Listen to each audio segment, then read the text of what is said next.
time in a row. Now I wonder if FPX are going to be the ones who take the Gwen, right? Are you going to be like, hey, you know, you've been getting this all game. We have not been able to deal with the top, and you go for that yourself? But instead, no, instantly going to go for the Renekton. And this is a pick that you specifically highlighted in the last game. Is like, hey, this is a champion that FPX are very proficient on as well. We know Nuguri plays this, and everyone in the world knows that this is, you know, a champion that Doinb has played for many, many seasons. Once again, bringing out the Diana, a champion that had massive impact. I think in both games, it's fair to say, we saw a lot of really good moonfalls coming out. And now for RNG, it's so hard to predict where they will pivot. Really would not have guessed this one coming out. You already have an AD soul laner in your Lee Sin. You're instantly going to go towards the Olaf, but I think this makes a bit more sense now that we have the Karma coming in. And for the reason is that we know Cryin is not someone who specializes on these bruiser champions and these assassins coming into the meta. I think it is very fair and very likely to say it's going to be Cryin bringing up this Karma. They're going to try to neutralize the mid lane matchup. They don't want any kind of mid diff to come into the equation, and they're going to set way up on a champion that, you know, might not exactly be meta, but a champion he is extremely comfortable on, does have a lot of early skirmishing power compared to the Diana, and see if they can get an early lead and snowball the game out early on.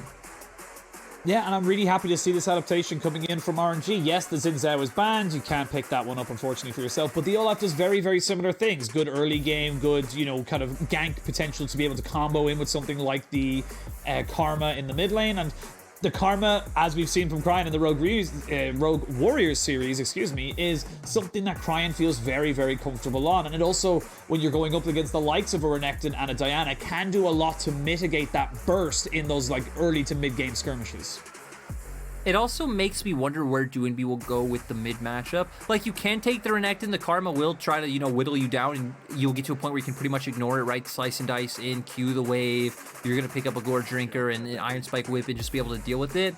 Because there aren't too many champions that can really, right? Like Karma's going to do what Karma does in pretty much any matchup, right? You're not going to come in with another thing that's going to be able to push her in when she does have those mantra Qs and is able to deal with you that way. So I wouldn't, what I'm saying is I think it's very likely that they do go with Renekton mid. I actually expected them to keep the flex available and just go for a support pick right now. We do still have that Nautilus open, and, you know, Nautilus, Kaisa has been one of the go-tos that we've seen in the bot lane so frequently. Right now, hovering the Rell, Crisp has been a pretty standout Rell when it came to Spring Split. He was actually one of the people who first took it up and was performing exceptionally well. So still going to keep it in the vein of an engaged champion support, keeping that Renekton flex possible, seeing what is going to be brought up in the top side, though we know it's 99.9% Lee Sin, because Karma's most likely not going to be a support. I would like to see maybe RNG go for a Braum perhaps in the support role. Just give that extra little bit of kiting, get yourself, you know, everyone on the side of FPX and wants to dive in on top of you, wants to be on top of your face. Braum, fantastic at disengaging from that. Might also see the Gragas, which is something Ming can play. Good disengaged champion as well. But I think right now with the composition you've built, I feel like you would have a strong kind of setup if you can get disengaged. They're going to go for the halfway house for both. Get a little bit of disengaged with the Alistar as well as some solid engage and a tank for the front line. Yeah, I think that's the pick that makes the most sense, is why I think Braum definitely is something that logically makes sense. But the thing I really like about Alistar as well, disengage, engage coming in, is that you can also disrupt Diana, right? Because as Braum, if Diana jumps in, it's very hard to prevent that from happening. You can tag her with your passive after she jumps in, but now we can see Ming actively trying to keep away these divers, and instead we're going to see FPX, they will put Renekton up into the top lane, and Doinb's going to bring out the famous Kled pick. I mean, we see it so frequently now at this point, it doesn't even feel like it really needs to be mentioned, but stylistically, FPX going back to who FPX is, it feels like they've kept this pretty similar all series long in terms of like the identity of their composition and what it does. Very, very good in early skirmishes, very brawly, a lot of engage coming out. For RNG now is where we're going to see the pivot. You do have protection for your AD carry later on, but also are able to facilitate in that mid-jungle 2v2 early on. So last time we saw RNG pull out a similar comp to this was again, we are going to be onto the Rift. We are here for our third and final game. Gonna let the Gyos go a bit crazy for a while because you know that crowd is so excited. They're not the only ones who are excited. I'm sure fans are excited. We're excited. We got a Penta. We got crazy games. We have team fights that are all over the place. Honestly, every single game, every team fight has been ridiculously hard to follow, but entertaining to watch. Kind of bringing out the the child joy in all of us, you know, we experienced when we were young at every little thing. So, you know, I feel like today was just a gift from FPX and RNG. And there's no other way to think about it, as they were threatening an invade. Not going to go for that. Nope, didn't even drop down any wards. They did have a sweeper in the back pocket of Crisp, so he sweeps away the ward there with Lwx, as we do see Wei starting on this top side with the Olaf. Pretty spog standard start here for both of these junglers. You don't really need a massive leash for either of them, as we start to see how this Kled Karma matchup does end up going. And I am going to be keeping a very, very close eye on Xiaohu versus Nuguri in this particular matchup, because we saw just how big of a gap Doinb put between himself and Cryin in this exact same matchup. Now we'll see if Xiaohu can do something similar. I mean, now Nuguri having a matchup he's clearly familiar with, playing a champion he knows, and playing against a champion like Lee Sin, where Renekton is able to get pressure, as we've seen. Xiaohu also did leash, so Nuguri was able to start on the wave, get to that level 2 point first, as compared to bot lane, where neither bottom lane did leash, so both of them able to start here. Crisp and Lwx going to be the initial ones to get pressure, so that's how we're panning out, right? FPX side lanes being the ones to get that early push, but Cryin, as we expected, able to push in Doinb in the mid lane. Wei's clear speed is going to be a bit faster. He also did get that little bit of a leash from Xiaohu, so does make a lot of sense, but RNG might be looking for a gank down bot. Be looking for something. You can see already the Olaf just roaming down. They know that there's a sweeper for Crisp, but no actual ward. It's going to be Lwx who gets caught up. They do get the attract repel, do get both summoners out of Lwx, and that is a very successful gank for RNG. And it's what RNG have done ever since they've started going Karma plus early pressure jungle. Is, hey, we're doing this, we're gonna play more towards the bottom half of the map. We're gonna leave Xiaohu on an island. It could even be seen from how the rest of the series is gone, is like, hey, you know, FPX haven't put that much stock in the top lane. FPX also might be the ones to change it up, because you can see Nuguri looks like he's getting a bit of heavy trading down in the top lane. He's pushing waves in consistently. But I guess without Doinb really able to move from mid, would be pretty hard as FPX to force any kind of dive on top lane. Loving the adaptation as well we're seeing from these two squads. They're just both picking up the early sweepers. Xiaohu, to be so careful here, buddy. That is a very low health bar, and with the rage stacked up here for Nuguri, he could get the extra auto attack onto his W. He could get the extra healing as well, so you can't really trade as effectively. You need to be so respectful, and he is going to do just that. Going to back himself up, TP back to the lane before he loses any more minions, and get himself back into some kind of a healthy spot. You're going to assume if Xiaohu was that confident to walk up once our observers did come back to top lane, it's probably signaling that Nuguri had just used his cooldown, so Xiaohu feeling confident to walk up. FPX also knowing that Wei's on the top half of the map. We see pings coming out from both teams. They know where the starts of the opposing junglers came out. They know camps are starting to respawn around this time, so know where they should play around accordingly. They should. We do now have the Olaf and Diana starting their second rotations as the TP did come in. Both TPs, and ooh, the resonating strike does not land. That's actually a lot of your damage taken away. You can see just how close it was. I believe if he lands that Q, Xiaohu probably gets at minimum the flash out of Nuguri, if not outright killing him, but they might still want to do just that, as Wei has found himself up here, but there was a ward on top of that brush, so they know that he is here, they know that Ming is here, but that might not dissuade them either way. They may still look to try and go for this. Crisp is around, and Diana's not too far away either. No, so that's why Xiaohu was heavy trading, trying to get the health bar chunked. Nuguri gonna flash very nicely. Yeah, good little flash there from Nuguri. Keeps himself safe, gets away from Ming on the headbutt pulverize combination that was comboed with his flash, but I think you're still pretty okay with that. If you're on the side of RNG, support flash for a top laner flash definitely feels a lot better on the side of RNG, but oh they god, want to go for Crisp. They do want to go for Crisp, but now he's been caught up. He greeted for the ward. Just try to get the Ferromancy down, as we can see the Renekton going in. Crisp flashes away. There'll be a flash from Xiaohu as Crisp just about falls down. First blood to Wei, and no one on RNG falls. The dominance was just hit, but while this was all happening, we can see the mid lane Doinb. He says he's not to be outdone, and he will pick up a return kill. Doinb still being a total stud in this series, but I can't believe that Nuguri wasn't able to pick up any kills. Nuguri went back to the wave, so Nuguri was able to hit level 6, and okay, just Wei running through mid, no action here. But point is, Nuguri had ultimate, no ultimate on Xiaohu. Still, even with the dominance, not able to get anything. No. Gala! Oh no! Gala? Oh no!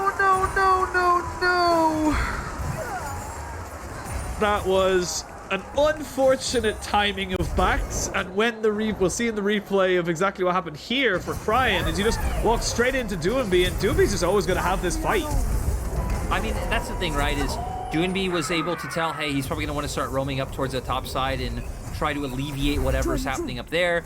He actually has an ultimate that, you know, kind of enables that skirmishing, enables the engage to come out, so very easy for him to look for that all-in onto Cryin and not even having to expend his flash for it either. So another massive win, because now Cryin gonna have to be a lot more respectful with how much pressure he puts in lane. Well, Xiaohu been given just as good as he got, or he gave, as Nuguri does trade pretty effectively into him. This is the other side of the matchup, but this does feel like, again, Nuguri's feeling a little bit more confident in this particular matchup, but no resonating strike there for Xiaohu means he's not able to put down the damage, and it does feel a little bit like this matchup is going more and more in favor of the Renekton. It's not what we've been used to so far this particular series, as Doinb is just kind of owning this matchup.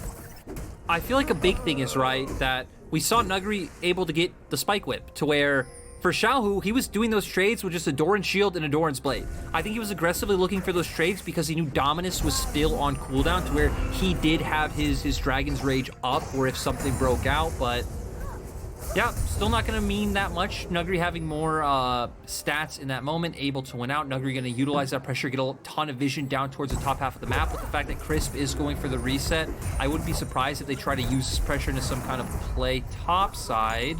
Doinb also being forced incredibly low with Wei waiting in the wings, so that might stop any plans that FPX could have looked for towards the top half of the map.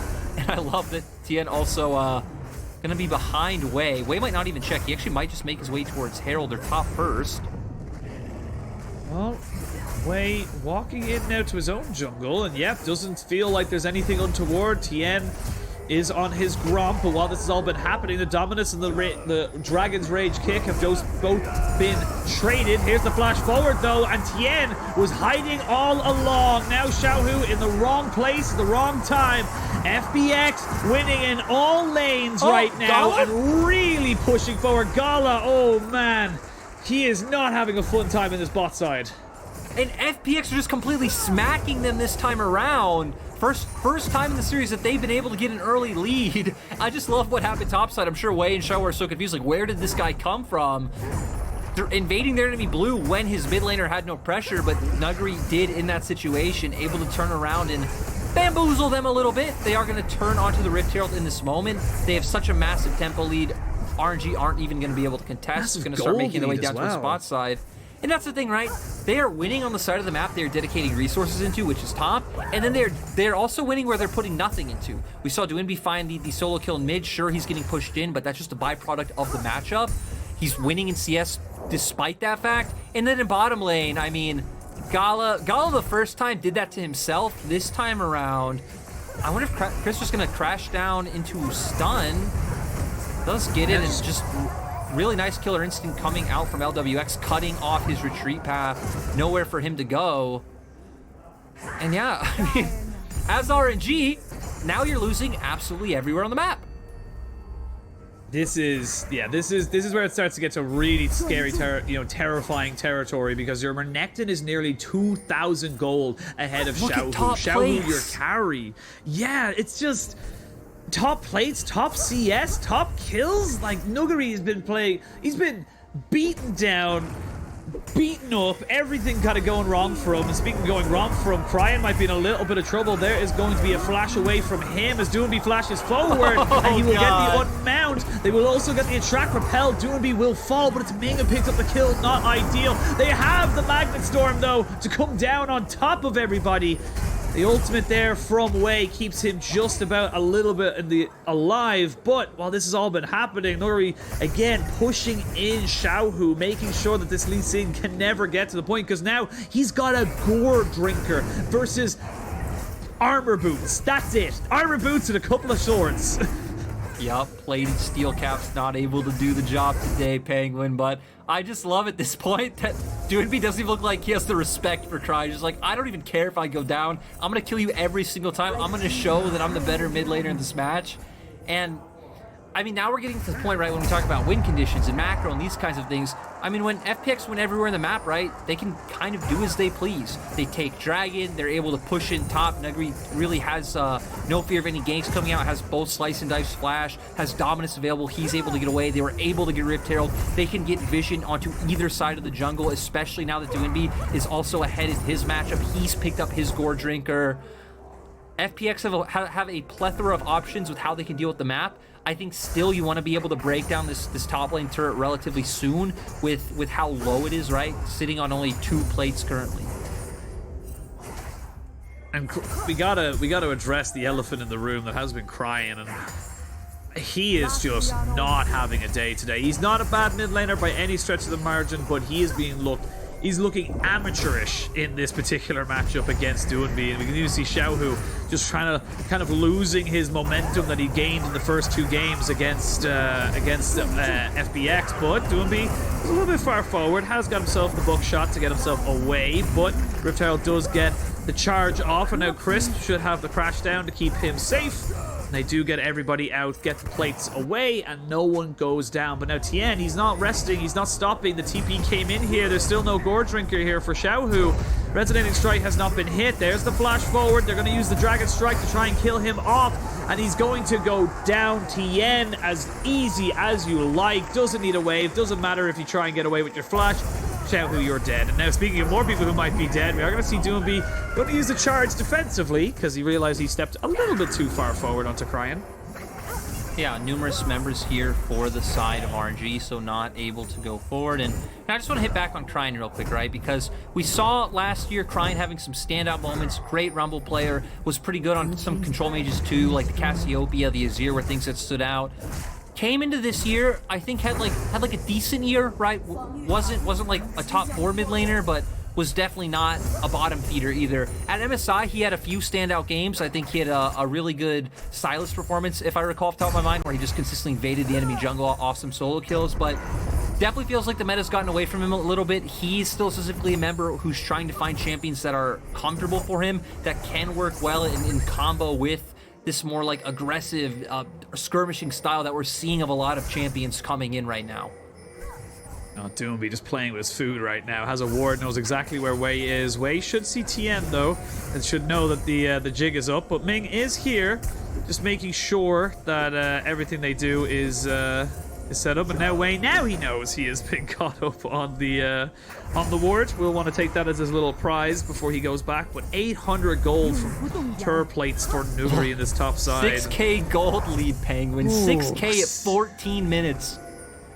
It's rough. It is rough, and Dragon's also in favor of FPX, and it doesn't really get that much easier. The Olaf kind of becomes a frontliner. He doesn't really do that much in terms of engage. He's just there to facilitate the rest of the carries. The Lee Sin will be fine. Yes, the Tristana, yes, but you gotta get there. There's not really a big mid-game spike, whereas I look on the side of FPX, there's a lot of mid-game here for FPX. Renekton, Diana, even the Kled will just be so strong at that 1 to 2 item mark that you can't really fight at anything, and if you don't fight, you're probably just gonna die a death of 1,000 cuts. I feel like the big thing that I love about FPX's comp in this situation is the fact that it is so good at forcing when you have this kind of lead. You can just continuously force dives like we just saw on top side. You can invade the enemy jungle pretty much without care if you do dedicate enough numbers there. Wei's going to go into Nuguri, but I think Nuguri's probably fine. Nope, he's dead because Cryin was off to the side, but there's the charge, just a little bit too little too late. Crisp is around, they do get the Dragon's Kick, and the rage of Xiaohu is enough. So, nice little pick, nice little shutdown here for the side of RNG, and they get themselves a little bit of gold. Still about 5,500 in favor of FPX, but it's little victories, Lwx. Still tiny things you gotta be grateful for, especially when you're behind. Oh, I mean, that's, you know, just 100% true, right? When you're this far behind, any small win is something you're willing to take. Like you highlighted, Cryin hovering over the wall wasn't a true 1v1, able to facilitate way to win out in that. Are also going to be able to pick up the bot side turret with the fact that Lwx and Chris roamed up to allow for TN to be able to take that Rift Herald. So, gold lead, you know, only about 5k now. We're slowly getting there with 6k about 2 minutes ago. And we'll go back up to about 5.5 in about 3, 2, 1. There it goes. So we're going back to that particular one. But yeah, it is still very much FPX favored. We are still waiting to see if RNG can crawl it back. They have got tools at their disposal to do so, but they are definitely feeling the hurt. They will not be able to contest for any of these dragons for a very, very long time, as we do see the mini-map getting bigger. No vision on the side of RNG. No vision. Just absolutely none. I was wondering there for a second of why we were looking at the minimap, and it seems that your brain is bigger than mine. I mean, right, there's really nowhere RNG can get vision from. Like, RNG can try to funnel 3 members into, like, a side lane. Like, maybe put 3 members bot or 3 members top, and then force your way into river from there, get some vision down. But FPX can very easily even then just turn off mid, try to retake vision, and they feel fine fighting you, right? Sure, we saw Nuguri go down in top side, but if FPX dedicate the right amount of members into any play, then RNG have to concede just about everything at this point. As RNG, you're doing what you just said. You're playing for those small gains. You're putting down defensive wards in your jungle, as we're seeing now. Control wards coming out like in the bottom side in front of Raptors, so on and so forth. Look for when people are overextending to catch them out. And then when you do have windows, look for those picks on side lane like we've seen on Nuguri attempted a few times now. This is where it becomes even more difficult, because Wei is already down in 2 levels, 40 CS behind, and with the pressure that the side of FPX now have with all the tier 1 turrets being taken down, they can roam in as a 3-man, know that they're stronger, know that they have the advantage in any kind of skirmish, even if it is an odd-numbered skirmish against them. They should be able to keep taking away these camps, keep taking away resources. But Doinb getting engaged on here by Xiaohu, Wei in tow. But don't believe anything should come of this. Ming is around, and they're just kind of clearing the vision, gaining some kind of control into their own jungle before they can really look for a play. And Kraken Slayer's built for the AD carries. It's going to be a slow game here for the Tristana. Really not going to have any kind of fun in these team fights until very, very late in the game, when she's able to get out and still put out long-range DPS with the levels and the range advantage she's able to get. And let's also remember that FPX really don't even need to care about any magic resist, right? You can just funnel Doinb and Nuguri into armor, and you're pretty much going to negate all of the damage that RNG has. So even having a decently easy time itemizing, an engage comes through, and engage into a disengage.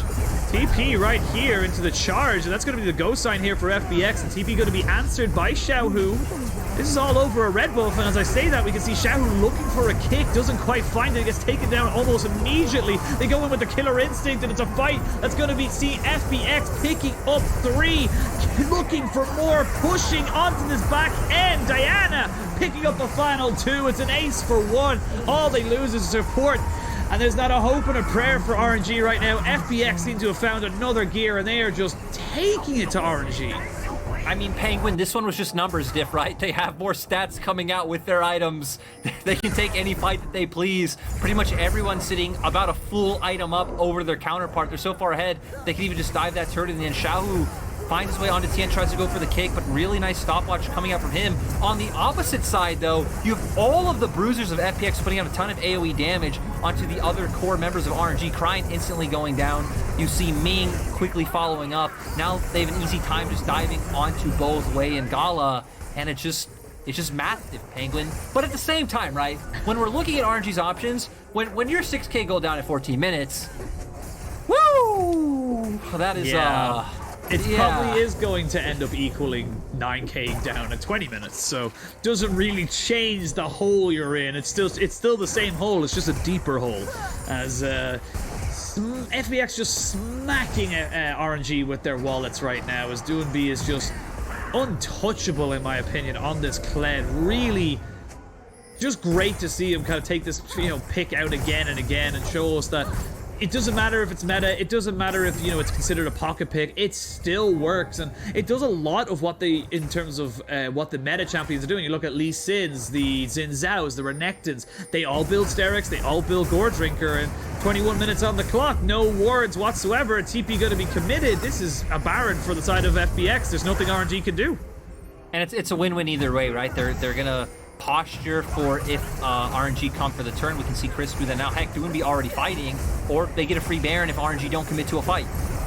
Oh, we might see a fight being committed to. The Baron is putting down a lot of poke, but not enough to stop everyone from FPX just fully committing and turning that cow into mincemeat. Ming is the first casualty of war, as they're going to see more and more people falling. FPX are just on a rampage right now. Gala is on 0 HP, and they're hunting. They're sniffing out for him. They want to know where he is. They want to get that clean ace. They won't get it this time around, but FPX 10,000, 12,000 gold ahead. They're going to turn straight back for this Baron. And this is just They're doing getting everything difficult. on the map, Penguin. They're getting mid-turret, they're doing Baron, they're doing Dragon. I mean, they're doing as they please. FPX, I mean, great job to find those early advantages, now pushing them to their max. One small thing that I really love about Kled, I love that the Sterix Gauge Shield actually procs after you dismount, so Doinb's build is like optimal for just trying to remount as quickly as possible. We've seen him also pick up the Guardian Angel before and like kind of combo in with that, so really fun coming out. I think it's not too surprising that FPX felt the confidence to turn onto that Baron to try to bait the fight. They get the turn. If they didn't get the turn, they get the Baron for free. It's pretty much a win-win situation for them. Now we're going to see RNG do this, where it's like, hey, you have a few members hovering around towards the side lane. Maybe if you're fortunate, Nuguri overextends, you find that pick-off, or even if he doesn't overextend, you just commit more members to that pick-off, but you're just consciously deciding to lose on the opposite side of the map. And the big thing for RNG is they just don't have time. They need time to build up this Tristana. They need time to get Xiaohu back into this game. He's 0, 4, and 1, has been invisible this entire game 3, which is such an incredibly weird thing to think about, considering how good and how incredibly potent he was in game 1 and game 2 with the Gwen, getting those solo kills, picking up from 0 solo kills in the split to 4, I believe, overall in those 2 games. So really very disappointing to see from him, and it's just been FPX just suffocating them. Nothing that the side of RNG can do about it. There's just no way back into it. They're almost 15,000 gold behind, and we're not even at 25 minutes. I mean, to be fair to Xiaohu, right, FPX actually did follow through with their interview. They actually did dedicate resources to top this game, both Crisp and DNS. Oh my god! We come and Gala's just dead! Gala has been sent to the Shadow Realm, as well as the rest of RNG. There's just no damage now. You went with the Karma. You were looking for the scaling. Xiaohu will go out with a badge of honor of being able to say, I didn't get no kills, but there is nowhere left to hide here for RNG. You are just being beaten down by the wallet, the fat stacks of money and stats that are just coming down on top of you from the side of FPX, and they can just keep going forward. They can keep burning down this base and burning down the kingdom of RNG as they look to continue their revenge after losing the Spring Split Finals. Yep, FPX coming in strong, and I mean, actually not going to be able to fight in the end right now, but it just feels like a matter of time, right? RNG at this point already seem like they're in the coffin. It just, when is FPX actually going to give them the burial?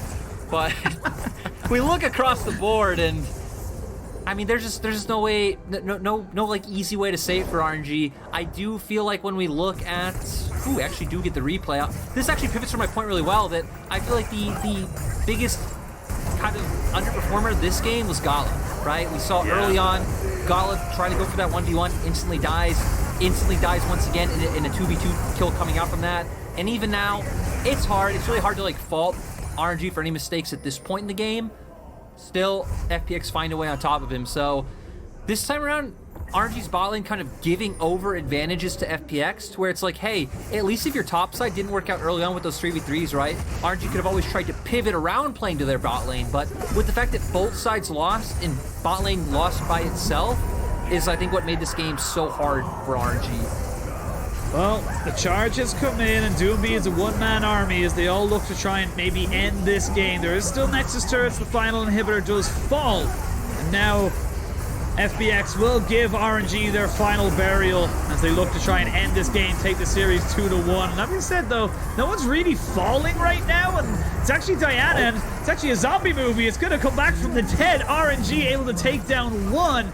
Doinb still not looking super healthy. Will get the remount and the stairs gauge. Never mind. There it is. RNG thought they had an opportunity, but it turns out there's too many minions. Get back into the ground, you zombies. You ain't coming back onto this one. The burial has been set. The eulogy has been said. And FPX will, even if they don't win this team fight, it doesn't even matter. There's just too many super minions. They will still end this game, and they will win the series 2-1. In, I want to say, probably the highest gold lead in an LPL game this split by far. I just love how you have to preface it at the very end, like, okay, if it doesn't happen now because they're kind of trolling, they're still gonna win at some point. But you know, I like this series. This was a fun series. This win from FPX was amazing. I just kind of wish it would have happened in a different order, to where we could have had like one of those like really hype games at the end. But FPX, they bounced back in Game 3 strong. It doesn't matter if it's kind of funny thinking about it, actually. It doesn't matter if they don't get the Lee Sin and they get the Renekton. I mean, it just looked like a completely different champions in the hands of Nuguri, and especially with help from the team.